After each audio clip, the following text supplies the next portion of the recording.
Okay, hello there, I'm Dennis, and in this video we're going to install OpenSUSE. You can find that at opensuse.org. Let me minimize this. I have it set up in my virtual box. I've given it 2 cores of my processor, 4 gigabytes of RAM. I have enabled the EFI, which means we're going to need a small boot partition for that. Let's get started. So when it first boots up, you're going to have these options right here. OpenSUSE Tumbleweed, Xfce Live, fail-safe, OpenSUSE. That's sort of like a safe mode, I'm assuming, which I'm pretty certain. Media check, which they give you instructions on the website how to check it if you want to before you even get this far, but that's an awesome little tool right there. Or you could boot from the hard disk if for some reason you booted into this by mistake, I guess, and you want to go ahead and boot into your hard drive, then that would be the option. We're going to select OpenSUSE Tumbleweed Xfce Live. Hit enter. See if I can get this in the full screen, if that'll help at all. Tumbleweed is loading. More than likely to cut all this out, all this darkness, or fill it with titles about OpenSUSE and the live version. Just like with any install, you're going to get greeted with a welcome screen, not just like any, but about 90% of them at least hit you with a welcome screen at this point. We need to make sure we're online, network. That looks like we are. We'll Control-Alt-T, get me a terminal. It sure will. Let's ping them and see. Okay, so we're definitely online. Control-C to get out of that terminal there. The installer is right here, and this is their welcome screen. So I'll close this and get it out of the way. We will come back to it. Put my installation up there. Let's go to their settings, display. It's not under settings. There it is. Let me get something better here. 1680 by 1050 always works for me. All right, we're going to keep that configuration and close. Double click on the installer. Yet another software tool. 2. Just going over my setup here, the computer, everything, the RAM, the hard drive, the CPUs, media card or video card, or basically looking at the system. Search available products, probe the source type, downloading repositories. Yeah, the download was only, I think, a little over like 900 megs or something. Too big for a CD. Okay, so our first screen is going to be the language, keyboard, and license agreement, and you do get hit with a EULA, but it's practically harmless. I mean, I've read through it pretty good. I put the notes here that I have on that. So this is a asterisk. Yep, there it works. All right, so I'm going to select, if you'd like to read through that, that's what they want you to do. And if you're agreeable with it, click next. Checking the network probably. It's already done these things here. I like the little guide that they provide on the left here that shows you where they're at and what they're doing. Probing USB devices, probing FireWire. The system has an active network connection. Additional software is available online. Activate online repositories now? Yes. Need all the help we can get. I'm going to leave these checked that are checked by default and say next. It's adding the main repository at this point. And OSS. Initializing the init system.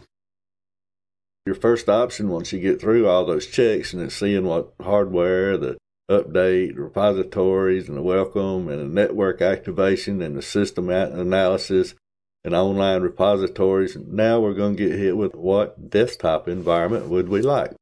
Well, our options here are KDE Plasma, got GNOME, Xfce. I'm going to go ahead and check that as I'm passing by here. Generic desktop, graphical system with reduced package set, intended as a base for a customized software selection. Now, I really like that option right there, but for the video's sake, I'm going to pass on it. I may actually look at it later, and if I find it as interesting as it sounds, I'll come back to it. Then the next option would be server. Also, you have transactional server, like the server role, but uses a read-only root file system to provide automatic updates of a system without interfering with the running system. So I've made my only selection here, which is the Xfce desktop. I'm going to say next. By the way, there is a back button, so if you make a mistake, you can go back. Now we're into the partitioning. We're going to install the layout proposed with the default guided setup settings. It's already decided that we need a 512, which I find interesting, 512, for the bad.I with a virtual FAT system. Created a root and a 2 GB swap. And I like that, but I'm going to actually do my own step here. And we're going to say start with existing partitions, and there is none. Here it is here, 5650. I'm going to say add partition, maximum size. We're going to make this, we're going to customize it and say 512 with a capital M. And say next. This is going to be the EFI boot partition. This installer they use is just, it's awesome. I'll format the device with FAT, which will be FAT32. And it's going to mount it at boot EFI. Alright, that's all good. I'm going to say next. There it is right there. So now I'm going to left click on the free space, add a partition. We'll customize it. 8196. Let's see what that does. Say next. Oh, size. Can't be gigabytes. Here's what I'm going to do. 6, capital G. See what that says. There we go. And that's going to be my swap. Next. It's going to format it as swap. It will mount it as swap, but there really is not a mount point. I'll say next. All right, going to left click the free space there again. This time we're going to customize it, and this time we will say, well, let's give it 20. We're almost in half there. And this partition will be designated as operating system or root. ButterFS, here you can change whether you want it to be the extended for or any other, the extended ButterFS or btreefs, a FAT system, XFS, swap, or UDF. Well, we're going to leave it as default, Butter or btreefs. We're going to mount that as root, and it's going to be partition ID as Linux. That's all correct. I'm going to say next. Then we're going to left click on the available space again, say add a partition, and we're going to leave the maximum size of 29 because that's the remainder of the disk. And this will be, it'll be data and ISB application, a D drive, or home. All right. Now, I was reading up on this, and I don't know how many people know Cubicle Nate, but Cubicle Nate is an OpenSUSE man. I was reading his, I guess you call it a blog online, and he likes to leave the use the XFS option on his D drive or storage drive, and I'm going to leave it just like that to see what it looks like, see if it makes any difference really to me at all. As a normal end user, not a power user by no means, what does that mean to me? We'll find out. So I'm going to click next. And that's it. So now we should have 1, 2, 3, and 4. That's right. So we're going to accept it. That's a recap of what we just asked for. I'm going to say next. Yeah, the installer here is really a very nice installer. And this is the Yast. All right, so it's defaulted to Eastern time. I'm going to change that to Central time in America. Say next. But let me go back. Chicago, what is this other settings thing? Manually, current time, synchronized with NTP, which is what you want. Okay, all that's good. That is a nice little option right there. Chicago, say next. And my name. And a good password. Use this password for system administrator. I'm going to say yes, but I'm not going to auto log in for the sake of this video. Skip user creation. I am not going to do that. We just created a user, Dennis. I'm going to say next. Password is too simple. It is too short. You have used only lowercase letters for the password. Thank you for sharing that with everybody in the world. The password should have at least 5 characters. Really? Use this password? The answer is yes, but thank you for warning me. That's actually a very nice feature. It doesn't prevent you from using your password, but it does warn you that it's not a very safe one. Okay, so over here it says installation overview. So booting, we're going to bootloaders, type grub to EFI, secure boot. It says is enabled, but my boot this is a virtual machine, and I know that it's disabled. But as you can see, there's a highlight right there. So I'm going to left click on that option there, and it gives us some more options here. Not extensive options, but more. We've already selected Xfce desktop. We got fonts and X Windows system, a very basic desktop previously part of, that's unchecked. A lot of these important ones are already selected. Multimedia, office software is not selected. Graphics, games, technical writing, KDE desktop, server functions. So you can go ahead and select printer. But since it's a VM, I'm not going to do that. I actually installed this on a laptop just to see. I'm all happy with that. I didn't really select anything, but you seen that you could. So I'm going to say okay. Just reevaluating our software. We didn't add anything, so should be good with that. System, hardware settings, security, firewall is enabled by default. SSH service will be disabled. Awesome. It'll only come on when I ask it to. SSH port will be blocked. Cool. Network configuration using Network Manager. Okay, I'm ready. We're going to hit install. Here's our confirmation. If you don't like this stuff, click on the back button, which is highlighted by default, but I'm going to instead select install. Let's wait and see what it does here before we navigate to their web page or their home page. So they're using the whisker menu. Okay, so something's happening here. 537 megabyte. So it's partitioning and formatting the disk, putting flags on them and directing them to where they need to go, like the EFI. Installing packages. We should get a list, a list here, and then the total size here, 4.057 gigabytes. So a little less than a DVD to install. But remember, this is coming off the internet. This will be all the up-to-date packages, you would think. I'm going to Control F. This is a good time to do that. Bring up my web browser. And this is the OpenSUSE's homepage. As soon as you get here, you're going to be greeted with Tumbleweed or Leap. You might ask, well, what is the difference? Well, I can click on more information, and we will. But Tumbleweed, the short story is, it is a rolling release. It can actually update every single day, like my Arch. When I run my updates on Arch Linux, every single day there's some update. However, Leap, it brings in updates.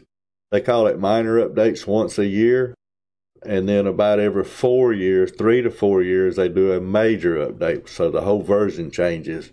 That's pretty nice. If you're looking for something stable, this is what you want. This would be akin to a Debian release, where it's the older packages that still work. But if you need brand new hardware and all those drivers, here's where you'd go to get it. So you'd click on the Tumbleweed here.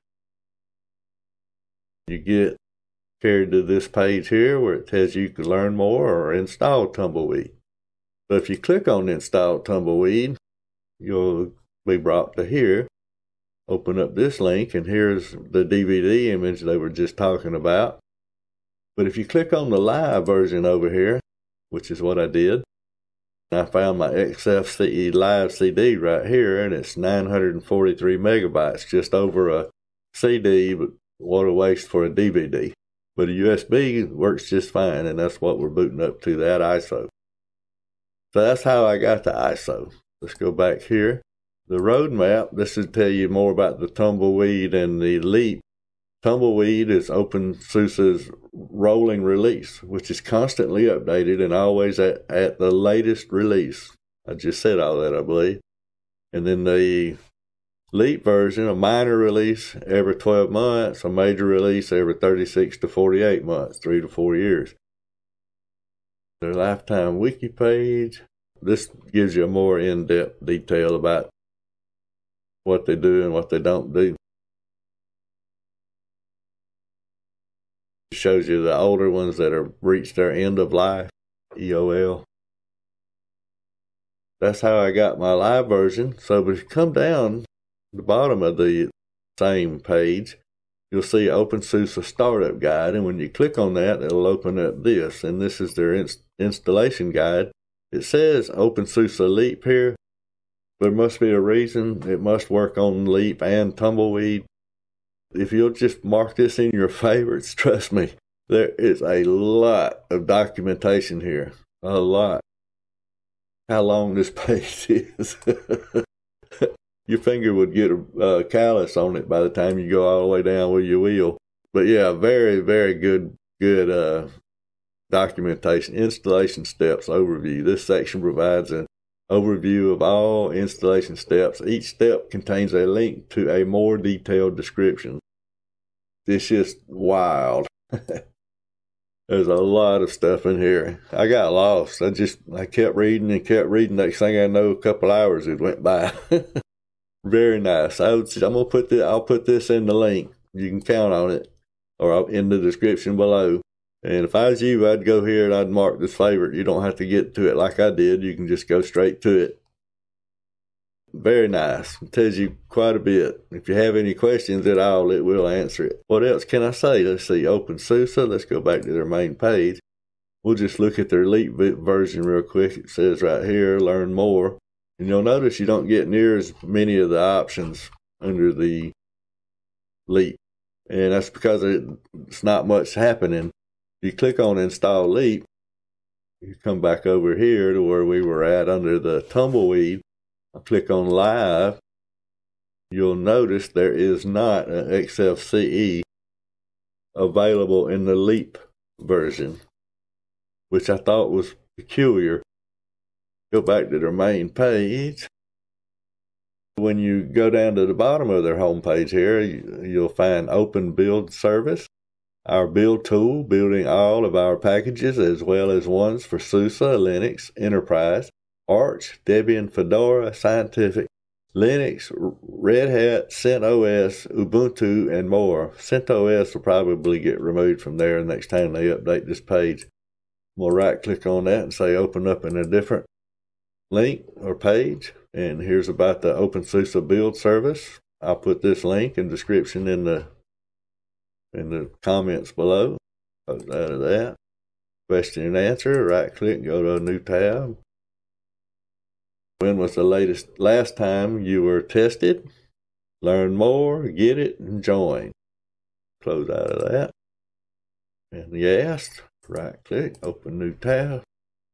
Linux's predominant tool since 1996, from installation to fine-tuning. 2 full-featured interfaces. Yast offers a Qt-based graphical interface and a terminal-based interface that is perfect for remote administration. This Yast tool does everything. Or at least that's what I'm reading. I'm going to say same thing. Right-click on the Kiwi, open in a new link. Kiwi-ing or Kiwi-ng. This documentation covers Kiwi Next Generation Kiwi-ng 9.23.3 the command line utility to build Linux system appliances. Kiwi NG is stable, and all new features, bug fixes, and improvements will be developed here. Versions older or equal to version 7 are out of maintenance and do not get any updates or bug fixes. If you still need this version, refer to the documentation for Kiwi Legacy. Alright, so that was the overview. An appliance is a ready-to-use image of an operating system, including pre-configured application for a specific use case. The appliance, that could be the ISO or the image file, is provided as an image file and needs to be deployed to or activated in the target system or service. So that's an awesome tool right there too. Really like OpenSUSE. The web page again is just simplistic, but all the tools you need. The only thing I discovered here that could a little have an improvement is when you click to the more information on Tumbleweed, you have an option to click even learn more, which opens up the portal. Alright, so go back to the main page, but if you more information on the Leap version here, that's it. This is all you get.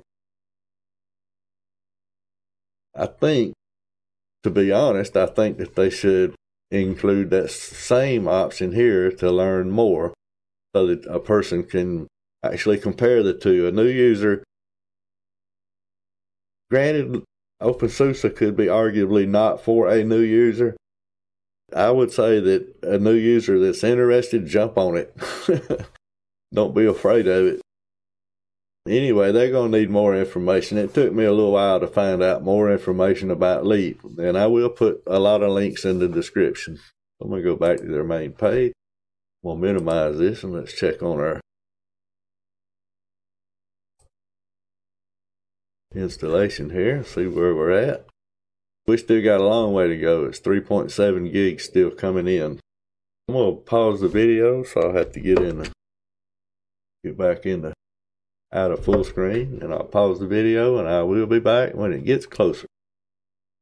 I'm going to come back early and Control F will get me back in full screen here. We can go ahead and go through their menu. By the time this install gets finished, we'll be through probably in the menu. I'm going to right click on the menu button there, and I'm going to tell it to show it as a list. Category names, tooltips, position categories. Okay. Do that automatically. Okay, I'm good. Yeah, there we go. In the menu, we're going to start under accessories. The application finder, actually, Control Alt T. Got me a terminal, cool. So I'll minimize this, bring up a terminal.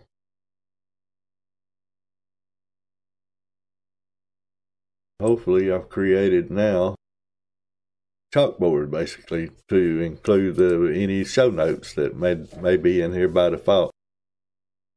This is the terminal. Let's see, Xfce terminal, Xfce4 terminal, that is correct. Alright, under favorites it listed the file manager, which is going to be Thunar file manager. There we go. Close that out. Mail reader, which I'm not sure what they're using here. Let's open it and see if it'll tell us. May not open. Yeah, it's going to open. Set up your existing email address. Set up your existing email address. Use your current email address. Live CD. Set up an email. Remember the password. Can I cancel? Yeah, welcome. It's Mozilla Thunderbird for your email. All right. Under web browser, that's got to be. Don't have to be, but you would think it's Firefox. It is. That's back under favorites. That was Yast or Firefox. Close out of that. Don't warn me anymore when I'm closing multiple tabs. Thank you. Alright, then we got under web browser, we got Yast manage system-wide settings. I don't know, like I said, how much we can use here, but we can at least look. And this tool is just incredible. If I can get a hold to it there. And here you can find out anything you want to know about what you're running, the hardware, the system, you can change those things. Say you moved, moved anywhere that changed your time zone. You click right here and you can adjust your time zone. Kernel settings, partitioner, just incredible amount of the stuff that you can find out and also manipulate or edit right here. Visualization. Of course, I won't be able to do anything until it gets installed. Then we might be able to do some stuff. And I'll put a description, like I say, over here. Let me close out of that. Is there an about? Probably not. It says Control Center. That's good enough. All right, back to the menu under Favorites. It goes Yast Software. I'd be really surprised if this opens. It's opening. Initializing. So it automatically does the refreshing or the resyncing of the databases, initializing the target system. It's loading the configured repositories. Failed because right now we got the installer running. That's got the internet locked out, databases locked out. That was under Favorites. Accessories, Application Finder, the bulk rename. These are all brought in by default in Xfce. Bulk rename, Catfish file search. The Grandpa Archive Manager is not brought in, I don't think, by default. That's an addition. GNOME character map. Light DMGTK greeting settings. That's where you can change your login screen. Let me get rid of that descriptor thing.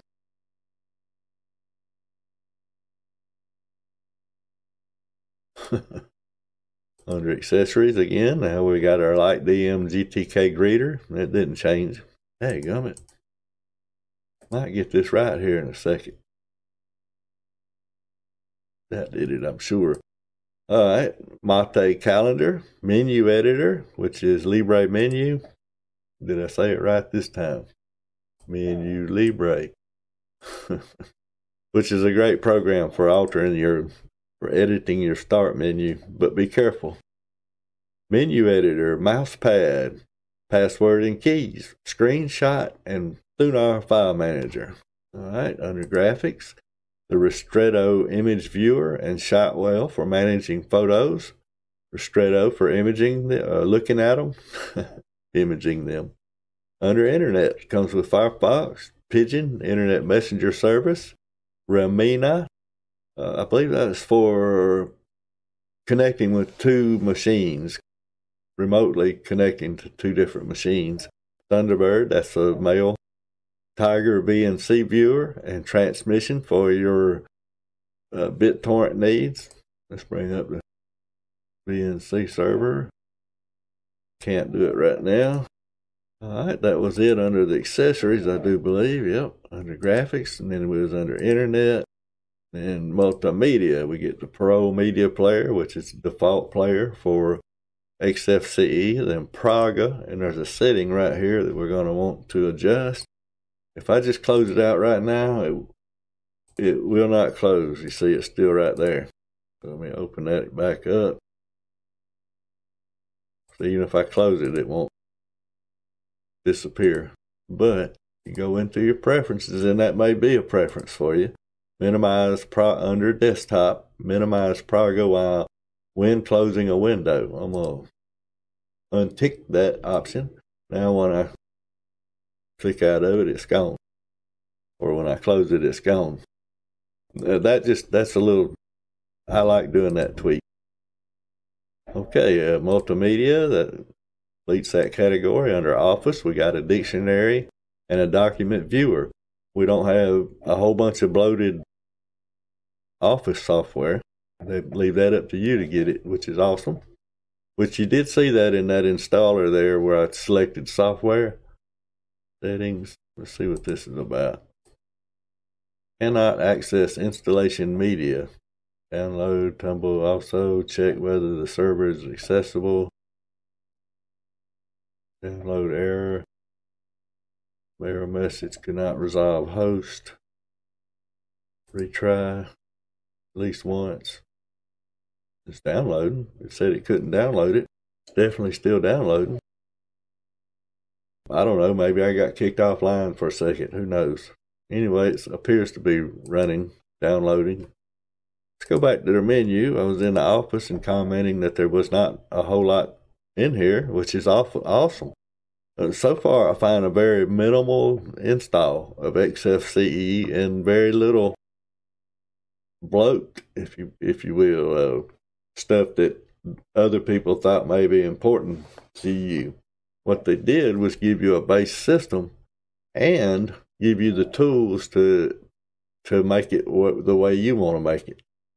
So under settings here, we got About Me, which means they're going to have mugshot come in, where you can change your picture right here and the name.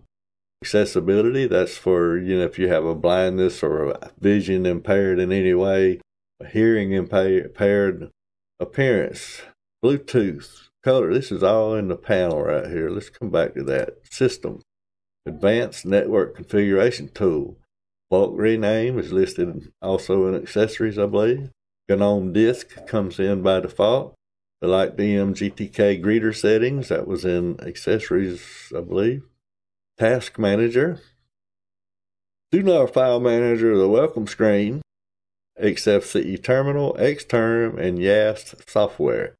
Then under a whole category, individual category, simply for the software tool is installation, or under Yast, installation, system log, upgrade.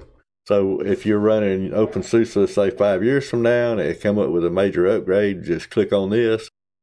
We're on a rolling release anyway, so everything's going to be up to date, but you click on here and it'll run a different set of terminal commands and upgrade your system to the next version. That's awesome. Thanks. We saw all this in that control center. Remote administration, Yast Security Center, Yast Services Manager, Software Manager, Management, Software Repositories, Sound, Group Management, and Driver. Speaking of sound, we have sound on the live Praga. If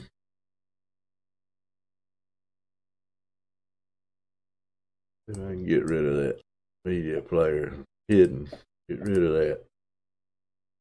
Oh, you learned another tweak. To me, that's aggravating. Unless it's something I'm going to be using over and over and over again, I don't want it showing up and running in the background. I mean, even when you shut things off in the background, when you open the program up, it'll restart. Unless you tell it not to. That covers their menu here. Let's go to the settings panel. Keep this off to the side a little bit here. Hopefully you can see in the middle of the screen. Trying to be nice to people that may watch these videos on their cell phone so that they can see better in the middle of their screen.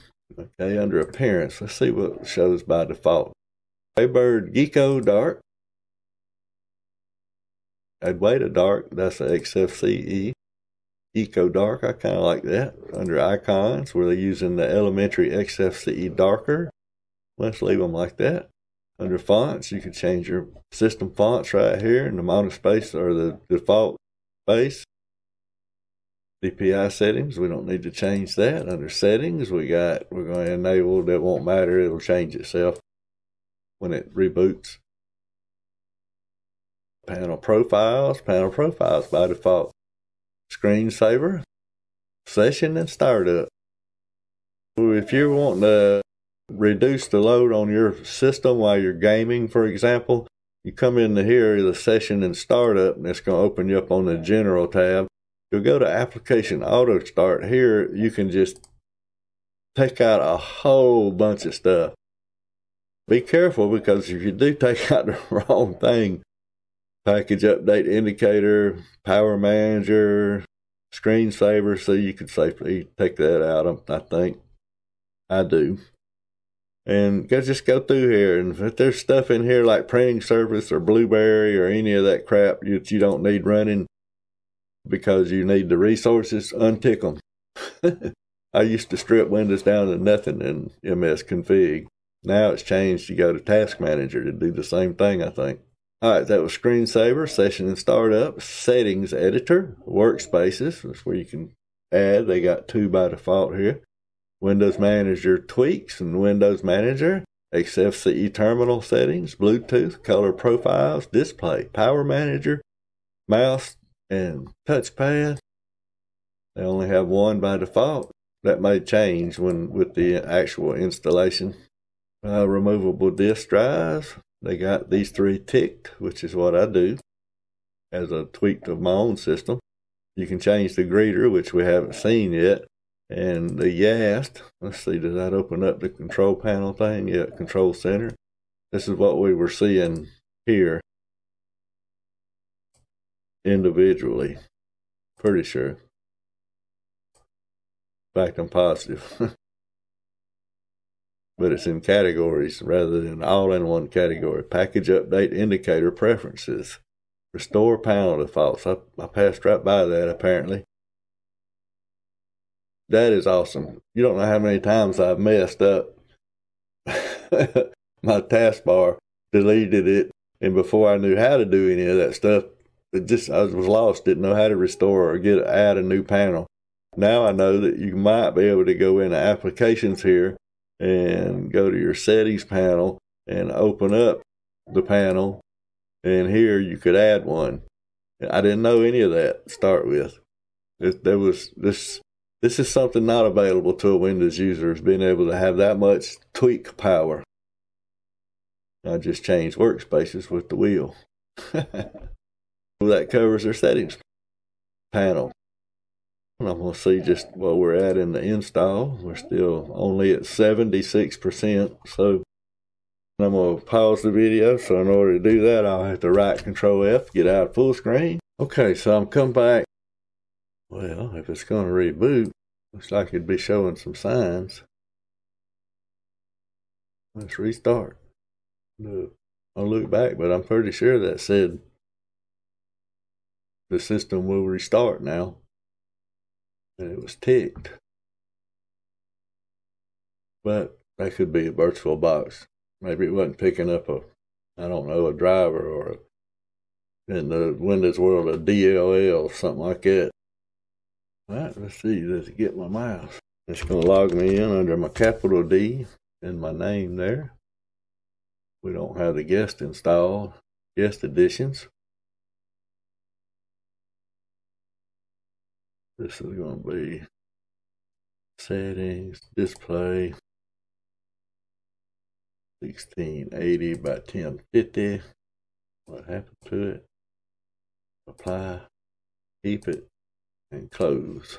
Okay, well, welcome back to the welcome screen. All right, under the welcome, we could, under the basic category, it says README, documentation, and Git Software. Under support, Xfce help. Not OpenSUSE help, but Xfce help, which I'm assuming comes from OpenSUSE. Contribute or build OpenSUSE, which we talked about that. And we could untick that so we wouldn't see it again. It's going to be in the menu. Let me change this menu so it's more ergonomic for me. List for this show application tooltips next to the panel. Oops. Show category names. Welcome is, where did I see that? I don't remember the category, but if you type it in, you'll get the welcome category, which will bring you back to here. Something I saw that was really useful is the Git Software tab. Here we got OpenSUSE.Explore, Software Explorer. We can do a search. So let me just look up Nomax, a photo viewer and editor of sorts, resizer, Click on search. And if it picks up no Macs, it does. Say view. And it gives you a description here. No Macs is a free image viewer, which is small, fast, and able to handle the most common image formats. Click on install. And we're going to open it with the Yast install tool. No Macs. Alright. Brought up the installer. Free image. We're going to say next. To continue, the following changes will be made to your system, which is exactly what we want. Installed. Have you reviewed the changes? Yes. You could say, don't ask me that again. And you probably will. Alright, so that opened up the Yast installer. Store, basically, software manager. So we got 3 windows open to install the one program. OpenSUSE uses Yast and Zypper, Z-Y-P-P-E-R.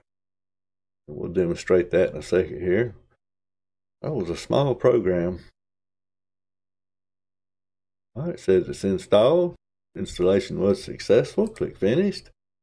And I can close out of that because I've got that link right here. I should be able to go to graphics. Let's see, no Macs. Agree to or choose my language and say OK. And there is no Macs. That's pretty nice. You can get software the first time and then copy that link into your bookmarks or favorites or make a note of it somewhere. You don't have to open this up every time. Just go to the software store, look and search for your software. So I'm going to go ahead and close this out. I'm going to open up Xfce help. We've already went through the start menu. Yeah, Xfce documentation, docsfce.org. So this is mostly, or this is Xfce, not OpenSUSE, which is cool because a lot of the issues are going to be with Xfce and not with OpenSUSE as being just a base for it. I'm going to untick this to not show it to me next time and close out of that. And real briefly here, all that's the same. Multimedia, we got the pulse audio volume control. Let's check that too. Open up the mixer.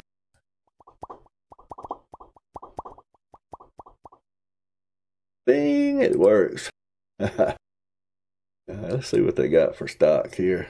Let's make it a cat eye. So apply, open this up, and there's cat eye. That's pretty simple.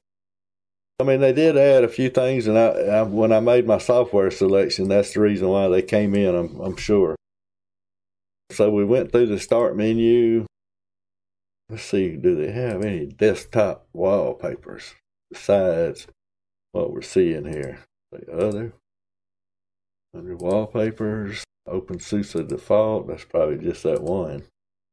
Yep, just that one. Other user share wallpapers. I wonder if there's anything in backgrounds.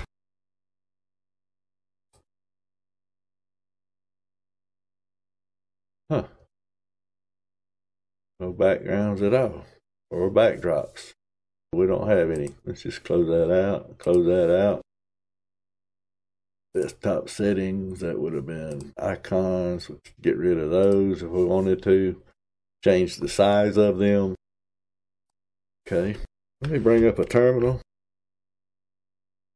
And let's see here. Free. EF, just free. Human readable. See what we got. SDA 3, our root partition, 4.7 gigabytes. SDA 4 was 29, has 295 megs, and that's just the folders, I'm sure. Let's see, under free. Memory, we got right now it's saying we're using 607 megs of RAM. Let's see. Yes. Okay. That's GNOME disk utility. Okay, so I'm going to bring up a terminal here. We demonstrated on how to install from the software web link that was on the welcome screen. Let's see, now this would be how you do it.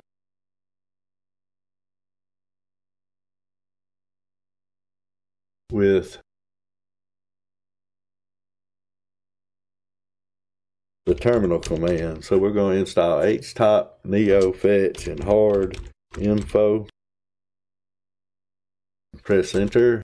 Give it my password since I'm invoking sudo. It's asking me to continue. Yes. 6.7 megabytes installation size. More disk space being used. And by default, that font is bigger than the terminal, which you would have thought that by default it would all fit in there like it is right now. So this would be zipper. So let me Control L to clear the screen, and let's run htop. And it says we're using 632 megabytes of RAM, 80 tasks, 150 threads, and 1 running. Load average 0.26. Uptime 13 minutes. Don't ask me again, just close when I want you to. And I shouldn't have just done that. I should have just quit htop. Let's see, neo fetch. And we got the Tumbleweed logo. OpenSUSE Tumbleweed. We're in a virtual box. The kernel is 5.9. 1853 packages installed. Graybird Gecko. Elementaries for the icons. 634 megs. So pretty. It's a fairly light system. Okay, let me see. One more thing here. Well, if I can get back to the window, welcome. Since I didn't mark that in my favorites, let's go here. Open up the Git Software once again. And see if this returns anything different than our terminal. Terminal said it wasn't available, couldn't find that. Alright, you're going to search for it, and there it is. Show experimental packages. So community packages, we're under Tumbleweed. That would be this one. Let's try this one. Open with the Yast tool. I'll say next. Yes. Give it my password again. Even though it warned me it was too short, that works just fine. Trust, one time. That's pretty cool. It goes through this check.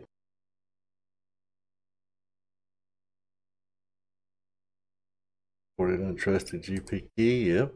GNUPG key. Why not?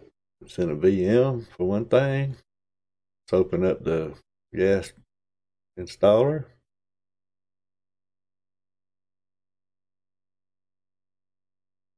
It's working. We didn't get any errors. It was successful. Finished.